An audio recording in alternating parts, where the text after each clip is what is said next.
Right, I've just finished, so I'm going to go head to the dealership and I'm going to go down to Reese's car. Still not sure what to think about this because he's done the old, oh, I've just took these photos and a walk around video for someone else who's interested, like the old someone else is coming, you know. So in my head I'm thinking nothing above 1500, because at the end of the day this was meant to be a bit of a fuck around project. Not, you know, we weren't going to get into the realms of big money and mint condition trucks. So yeah, and also 1500 quid could get me a half decent estate for knocking around at the weekend. So yeah, if it's clean, I'm going to pay good money for it. If it is actually as clean as he says it is, you know. But a lot of people on eBay and that are just like, you know, oh, I've seen a lot worse for a lot less, you know. I've seen a lot worse for a lot more, and it's like, well, yeah, but it's really not worth it, is it? You basically just took some schmuck for a ride. So here we are, a bit of fuel. Mate, what a tosser. So I just got fuel and enough cash to round it up to 1,000.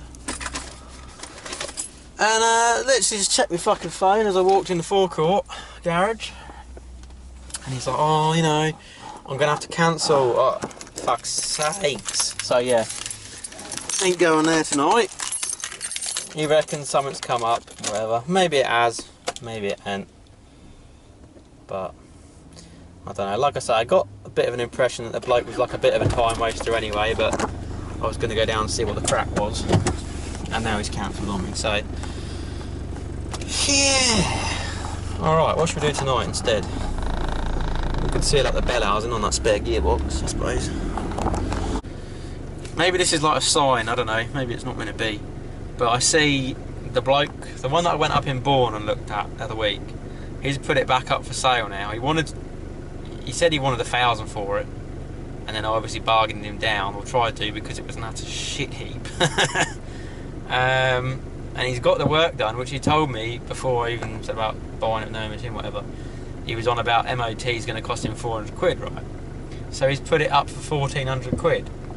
Now to me that just doesn't make sense, because why would you spend 400 to not make any extra money? Like, you could just be sold, done with it, and not have to pile an extra 400 quid in it for the sake of sitting on your drive for another month.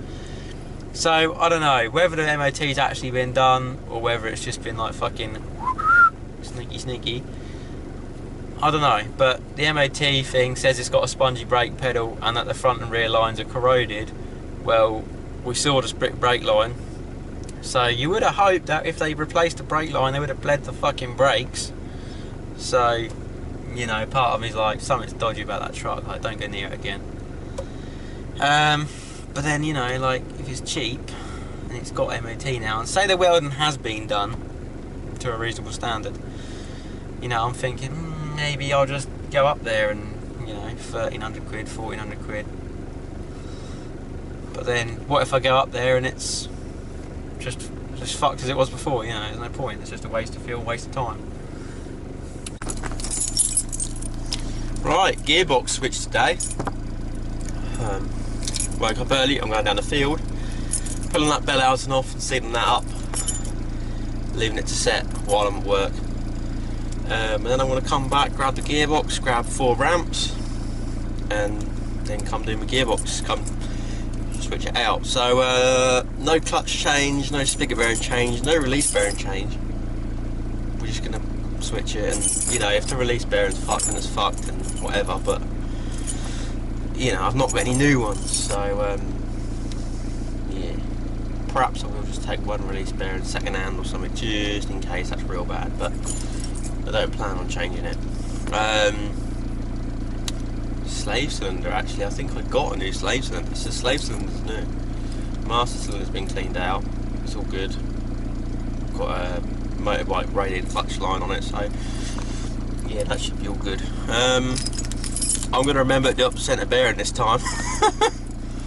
Yeah, but it don't look very nice weather, so I'm going to crack on this afternoon and do it rather than Saturday or Sunday, because it's going to be -4, so I'll crack on this afternoon. And who knows, if we get it finished, we might go look at this truck on Saturday. If I can crack on, Will's going to let me borrow his impact gun again, just make it a bit quicker.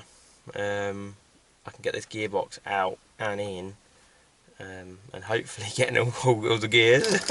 I've checked it on the bench and I can get all the gears, so we'll see. And hopefully it don't leak like a sieve either. And if that's good and it's not making any horrendous noises, if not, I'll be switching it back out on Saturday or Sunday in the fucking snow. We'll go over there, but I'm tempted to have a look at this W Reg. You know, it seems worth a punt. I know it's non-turbo, so part of me is like, oh, I could do a plus T, but I did actually read up on the WLWT, you know, the manual the other day. Not the manual, it's like it's like a thing, and it tells you what they've done. So it's like, oh, you know, double such and such piston ring, it's fitted with 2-stage injectors. Anyway, the WLs have got you know, aluminium pistons, obviously, with I believe they've got an oil squirter on the bottom anyway. They've got aluminium piston and oil squirter just under the block. And then there's struts cast into the piston, steel struts, to stop thermal expansion. So obviously when the aluminium expands, it gets bigger, and your clearance between the head gets very close. So that's that. The WLT has got a groove, like a hidden groove, inside the piston with a couple of holes up there. And the oil squirter basically shoots it up into that groove and that ring and circulates oil right beneath the crown of the piston to cool it down. So I'm like, you know, the WLTs and the WLs are the same, but they're not, you know, balance shafts, all that, different camshaft profile. But it would probably go right, it just probably wouldn't be as good. And if you plus T'd it and said, 16 PSI, yeah, that's cool. But, you know, if we're going to turbo something and put a bigger turbo on anyway, we're probably going to want to make it a pretty slick, so probably just use that TD04 that was meant for back thunder, or find another one, or I don't know. I think your mate's got a Garrett 28 for his GTR, because he had twin turbo, so I don't know, you know, a twin turbo off of 2.6 petrol, it's equivalent of a 1.3 petrol, but it's revving twice as hard. Whether that would be good enough, I don't know. I'll have to look at the compressor map and see if it'll actually flow enough. But that's the idea. And then I kind of do want to stick with electronic pump this time, and see what we can get out of electronic pump, because when I was doing it, you could get a ROM box, you couldn't do pre-boost folding and all that. You couldn't do pre-boost fueling and all that. So I kind of had a play with it and thought, this is the most I can get. Manual pump's the only way to go.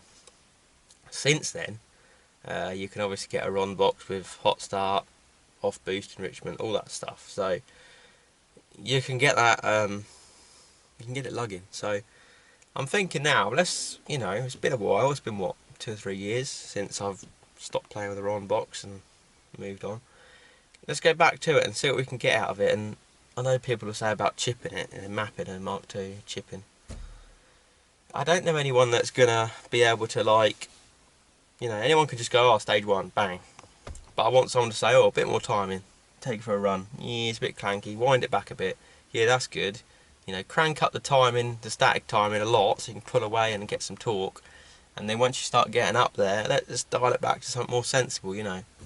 But I don't know anyone that will do that, to be honest, so yeah. Anyways, let's go do some work. There we are then, we're just over the halfway point. Old box is out, look. I spilt a bit of oil when I tipped it up. Whoops. Some of it might be on the grass. Yeah, that's the rebuilt second-hand box, if you like, what you want to call it, the bodge job. I've put the breathers in it. I've stuck it in 4th gear so we can turn the input flange if it needs lining up once it's in. Yeah. Swap the cross member over. So obviously I've got to fill it with oil and whatever, but I'm not too fussed about that right now. Obviously I had to take off the dump pipe. Yeah, it's bane of my life. That's been off like, what, 4 or 5 times now. So yeah, your missus is going to come out in a minute and give me a hand. She's a good old girl. So yep, look, prop shaft. It took me an hour and a half from getting it home to getting up on the jacks and getting the box out, so it's not too bad. Like, probably spent longer fucking around with these plugs that don't even need to be plugged in, but I chucked them there because they were there anyway for neutral switch. Don't need that. But my god, they get stuck because obviously that thing pushes down that little tag. Well, once it gets full of mud, they don't move, so they're just a pain in the arse. So yeah, exhaust gave me a bit of aggro, and that. So what I'm going to make, I'll put them back together for now, but what I'm going to make is some 14mm long exhaust bolts, nuts rather, so that A, they don't get stuck as bad, and B, there's a bit more to get a socket on, because them other ones are a bit borderline for my liking, even with 6-point socket. So yep, I thought it had an oil leak from the rocker cover, so I started nipping that down, and I realised that the oil's actually coming from the breather block, because I did have the breather block up there on the firewall, and then I run the split charge and I was like, actually I'll move it. So I just bolted it on there for, like, you know, temporary, and it's still there like 9 months later. Good. But what's actually happening, because that box is so poorly, it must be getting red hot because it's chucking oil out the breather. So that oil must be foaming and expanding and getting so thin it's chucking it all out that pipe. It's not happy. So yeah, hopefully that'll stop. I'd chuck a bit of brake clean through it actually, that's probably a good idea. Right, we've switched it in. I've not put the sticks in yet, but I've just gone in and changed because it's a bit wet. Started hammering it down just as I was finishing up. So we get some light in here. Not much light, but there that is. Some sticks of toilet roll to stop shit falling in there, and fuck knows where I put torch. Basically, it's in no, it's in neutral now, isn't it? Yeah. So at the moment, it's in 2-wheel drive neutral.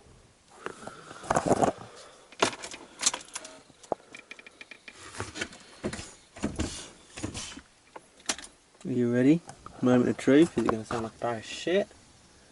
Or is it going to be alright? Alright!